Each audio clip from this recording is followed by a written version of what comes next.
오늘은 입술의 고백과 다른 삶을 살고 있다면이라는 제목으로 함께 말씀을 나누기 원합니다.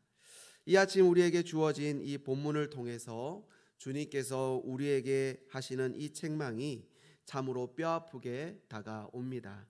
왜냐하면 46절에 너희는 나를 불러 주여 주여 하면서도 어찌하여 내가 말하는 것을 행하지 아니하느냐, 이렇게 책망하시는 그 말씀이 곧 저에 대한 그러한 책망처럼 다가오기 때문입니다. 제 모습이 그렇습니다. 입술로는 무수히도 많이, 그리고 너무나도 쉽게 주님을 나의 주시라고, 주님을 나의 왕이시라고 그렇게 고백하지만, 그래서 겉으로 보여지는 모습은 또 그렇게 보인다 할지라도 그 모습을 과연 주님이 보실 때 그렇게 보시겠는가 하는 것이죠. 정말로 주님께서 저의 모습을 바라볼 때에 그렇지 않다라고 스스로도 여겨지는 것입니다. 당시도 마찬가지죠. 여기서의 주여 주여라는 말은 단순하게 선생이나 어떤 랍비를 뭔가 높이는 말로만 그렇게 부른 것은 아닐 것입니다. 그것은 진정 예수 그리스도께서 내 삶의 주인 되시고 왕이 되신다는 사실을 넘어서서 진정 예수님은 나의 주시요 나의 하나님이시라고 그렇게 고백했던 도마의 그 고백과 같이 그래서 자신의 생명까지도 내어드릴 수 있는, 그런 자신의 모든 것을 드릴 수 있는 분이 바로 주님이시다, 예수님이시다라는 고백이 바로 여기에 담겨 있는 것입니다.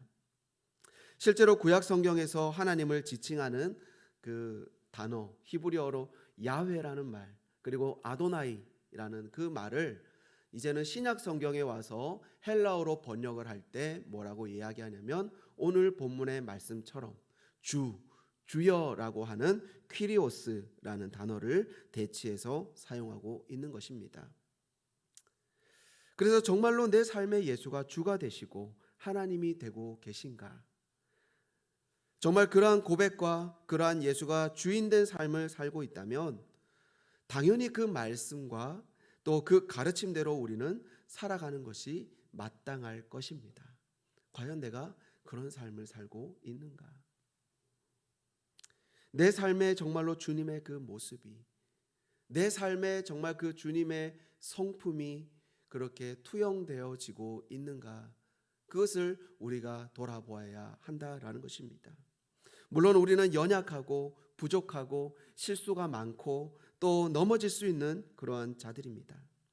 그러나 다시금 말씀 앞에서, 적어도 오늘 주님께서 우리에게 주시는 그 말씀 앞에 나를 비춰보면서 혹 내 안에 수정해야 될 부분은 없는지, 혹 내 안에 부족한 것들은 없는지를 살펴보고, 정말 그런 것들이 나 안에 깨달아지는 것들이 있다면, 하나님께서 말씀을 통해 나에게 말씀하시는 것이 있다면 우리가 마땅히 또한 수정하고 행해야 될 줄 믿습니다. 이 시간이 그런 시간이 되기를 주님의 이름으로 축원드립니다. 먼저 오늘 우리 주님께서 본문을 통해서 세 가지 질문을 우리에게 던지고 계십니다. 물론 이 물음은 답을 듣기 위한 질문은 아닙니다. 그러나 어쨌든 그 세 가지의 질문을 우리가 답하면서 또 생각해 보면서 우리 자신을 생각해 보기 원합니다. 첫 번째 물음은 무엇인가? 맹인이 맹인을 인도할 수 있는가 하는 것입니다. 맹인이 맹인을 인도할 수 있느냐? 인도할 수 없다라는 것이죠. 인도할 수 없는 이유는 단 하나입니다. 자신도 보지 못하기 때문이죠. 자신도 어디로 가야 할지, 무엇을 해야 할지 모르는 가운데, 그러면서도 남보다 조금 더 내가 안다라고, 내가 조금 더 무엇인가를 더 깊이 깨달았다고 하여서 그것을 자랑하고 우쭐할 때가 우리가 얼마나 많은가 하는 것입니다. 마치 내가 알고 있는 지식이 전부인 양, 그렇게 큰 소리 칠 때가 얼마나 많습니까? 심지어 주님 앞에서도 우리의 인생 가운데 선택의 순간이 오고 결정의 순간이 올 때 주님께 이렇게 이야기를 하는 것입니다. 주님, 이 부분만큼은 제가 전문가입니다. 그러니 주님 물러서 계십시오. 제가 결정하겠습니다. 그렇게 교만할 때가 얼마나 많은가 하는 것이죠. 그러나 우리에게 말씀하시는 것은 네가 맹인이라는 사실을 알라라는 것입니다. 나와 함께하지 않으면, 나의 인도함을 받지 않고 나로부터 말미암은 그 끊임없이 배우지 아니한다라고 한다면, 네가 남보다 조금 더 많은 지식을 안다 한들, 남보다 조금 더 무엇인가를 배웠다고 한들 여전히 너는 맹인이라는 사실입니다. 그래서 40절에 보면 제자가 그 선생보다 높지 못하나 무릇 온전하게 된 자는 그 선생과 같으리라. 여기서 온전하게 된다라는 것은 100% 완벽한, 뭔가 정말로 주님과 똑같은 그런 상태를 이야기하는 것은 아닙니다. 여기서 카타르티조라고 이야기하는 것은 준비하다, 교육하다, 갖추다라는 뜻입니다. 어떻게 우리가 온전해질 수 있는가? 곧 우리의 선생 되신 예수 그리스도, 그분 앞에서 그분의 가르침을 통해 우리는 배우고 익힘을 통해 온전해질 수 있다라는 것입니다. 나는 그분의 성품을, 그분의 지식을 닮아가고 배워가고 있는가? 마태복음 11장 29절에 보면 나는 마음이 온유하고 겸손하니 나의 멍에를 메고 내게 배우라. 그 말씀하시는 우리 주님 앞에 오늘도 겸손히 나아가 주님의 음성을 듣고 또 그 말씀에 순종함으로 살아가는 저와 여러분 되시기를 바랍니다. 두 번째 물음, 내 눈 속에 이미 들보가 있다라는 사실을 모르느냐 하는 것입니다. 우리 속담에도 똥 묻은 개가 겨 묻은 개에 나무란다 라는 말이 있는 것처럼, 남에 대해 판단하고 정죄하고 다른 사람의 어떤 허물과 죄를 들춰내기에 앞서서 항상 우리 자신을 돌아보는 자세가 필요하다라는 것입니다. 자신의 모습은 돌아보지 않으면서 함부로 남에 대해서 판단하고 정죄할 때가 얼마나 많이 있습니까? 이미 37절에 보게 되면 비판하지 말라. 그리하면 너희가 비판을 받지 않을 것이요. 정죄하지 말라. 그러하면 너희가 정죄를 받지 않을 것이요. 용서하라. 그리하면 너희가 용서를 받을 것이요 라고 말씀하고 있습니다. 왜 그렇게 말씀하실까요? 무엇보다도 본질상 우리 자신이 비판을 받아야 되는 사람이고 하나님으로부터 정죄함을 받는 것이 마땅한 사람이었다라는 것입니다. 그럼에도 불구하고 하나님은 우리에 대하여서 용서해 주셨다라는 것이죠. 그래서 정말로 다른 사람의 어떤 실수나 연약함을 볼 때에 우리가 먼저 취해야 될 자세는 어떤 자세인가? 바로 나 자신을 돌아볼 수 있는 기회로 삼아야 한다라는 것입니다. 그리고 난 이후에 정말로 그 사람에 대해서 사랑하는 마음이 생겨날 때, 가지고 있을 때 우리는 그 사람에게 가서 겸손하게 그 일에 대해서 우리가 말해줄 수 있을 것입니다. 여기에도 지혜가 필요하고 사랑이 필요하죠. 아무리 옳은 말을 한다 할지라도 상대방의 마음을 상하게 한다면 그것이 무슨 그런 유익이 되겠습니까? 우리 주님이 우리에 대해서 어떻습니까? 여전히 우리에게 질타를 받아야 되고 참으로 많은 부분이 연약하지만 우리 주님께서는 단 한 번도 질책하시지 않으시고 언제든지 인자하심으로 긍휼히 여기심으로 우리를 이해하시고 사랑으로 덮어주신다라는 사실입니다. 우리 역시 그래야 해야 된다라는 것이죠. 옳은 말이 하는 것이 중요한 것이 아니라 그 사람에게 사랑의 말로 전하여서 그 사람을 변화시키는 것이 중요한 줄 믿습니다. 그래서 네 눈 속에 이미 들보가 있다는 것을 모르느냐라는 것이죠. 세 번째 질문은 무엇입니까? 서두에도 이야기했던 것처럼 왜 행하지 아니하느냐? 예수님의 가르침에 듣고 이해하고 그 뜻을 수용하고 동의하고 받아들이는 것도 중요하지만 더 중요한 것, 그것은 곧 행하는 것이다 라는 것입니다. 대부분의 사람들이, 또한 대부분의 어떤 신앙인들이 듣는 것까지만, 목사님의 설교도 듣고 그것으로 인해서 목사님 설교 은혜 받았습니다 라고 인사하는 것까지만 하고 멈추기가 쉬운 것들을 보게 되어집니다. 은혜를 받았다라고 한다면 그것을 가지고 교회 밖을 나가면서부터 그 말씀을 지키면서 살으려고 애를 써야 될 것입니다.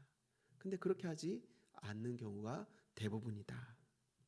그러나 오늘 우리에게 말씀하시는 것 들었으면 행하라. 예시로 드는 것이 무엇이냐면 집을 짓는 것입니다.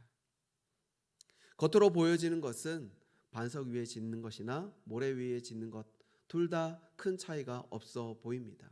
오히려 모래 위에 집을 짓는 것이 좀 더 경제적이고 공정도 더 쉽고 빠를 수 있는 것처럼 보여집니다. 그러나 정말로 이 집에 대한 진가가 발휘되는 시기가 언제인가?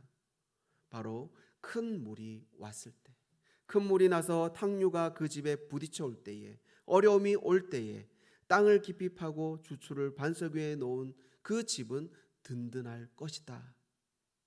비록 그 반석 위에 땅을 판다는 것이 참으로 어렵지만, 그러나 어려움이 왔을 때, 큰 물이 탕류가 밀려올 때에 그 집은 든든할 것이다.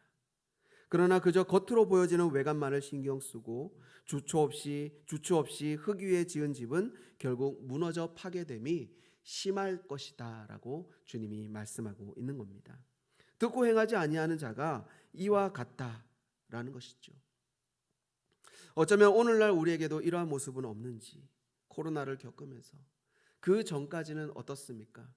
좀 더 크고 화려한 교회에 몇십 명, 몇백 명, 몇천 명이 모이는 것이 중요하고, 또 얼마나 예배의 형식이 세련되어지고 화려한 조명과 뭔가 정말로 웅장한 악기들로 예배를 잘 구성하였는가. 그래서 그 자리에 앉아서 있는 것만으로도 그런 웅장한 찬양과 어떤 반주와 또 예배의 흐름과 거기에 앉아 있으면 절로 내가 예배를 잘 드린 것처럼 그런 착각에 빠질 정도로 그렇게 우리가 생각되어질 수 있다라는 것이지요. 그러나 그 모든 것들을 걷어내고 지금은 함께 모여서 예배 드릴 수도 없고 소리쳐서 같이 우리가 눈물로 기도할 수도 없는 그런 우리가 비대면이라고 하는 정말 그동안도 있어 보지도 못한 그런 어려움 가운데 있지만 여전히 그것과 상관없이 우리가 주님 앞에 그동안 온전하게 머물렀던 자들은 주의 말씀을 들을 뿐 아니라 그의 삶에서 행하면서 살았던 그 믿음의 사람들은 흔들림 없이 여전히 그 믿음의 길을 걸어갈 수 있다라는 것입니다. 그러나 흔들리고 물론 힘들고 어려울 수밖에 없지만 그럼에도 불구하고 참으로 많이 흔들리고 더 많이 낙심에 빠지고 넘어지는 자들은 어떤 자들인가? 그저 내가 주일날 예배 드리는 것에 내가 만족했던 사람들, 예배에 참석하고 내가 11조 헌금하고 뭔가 교회에 봉사하는 것으로 내가 주님의 일을 감당하고 또 주님의 앞에서 내가 온전한 모습으로 예배를 드렸다라고 생각했던 사람들은 그것이 무너져 버리니까 제대로 서지를 못하는 것입니다. 우리 역시 겉으로 보여지는 주일 예배에 와서 예배를 참석하고 헌금 생활하고 또 교회 봉사하면서 그것으로 우리가 모든 집이 다 지어졌다고 생각했던 것입니다. 그러나 지금처럼 어려움을 겪을 때 우리의 본 실력이 나오는 것이죠. 겉으로 드러난 형식과 방법을 쫓을 수는 있겠지만 그러나 그보다 더 중요한 것, 진정 곁에 있는 이웃을 사랑하고 주님의 성품을 드러내는 일, 말씀을 들을 뿐만 아니라 그 말씀을 들은 대로 행하는 삶을 사는 것, 이것이 지금의 이 시기에 더욱더 필요한 것이다라는 겁니다. 물론 우리가 어려운 일을 당하고 교회적으로 기독교가 지금 대외적으로 많은 어려움을 그런 당하는 상황 속에서 우리의 어떤 권리와 이익을 찾기 위해서 투쟁을 하고 목소리를 높이고 싸우는 것도 중요하겠지만 보다는 비록 어리석어 보이고 무능해 보이고 연약해 보인다 할지라도 조용히 묵묵히 다른 편에 뺨도 돌려댈 수 있는 그런 모습, 그러한 가르침의 행함은 부족하지 않았는지 우리가 한 번쯤 돌아보기를 소원합니다. 오늘 이 아침 정말로 주님의 그 가르침대로 조금 손해 보더라도 상대를 긍휼히 여기고 섬기면서 주의 그 말씀을 따라 사는 오늘 하루가 되시기를 주님의 이름으로 소원합니다.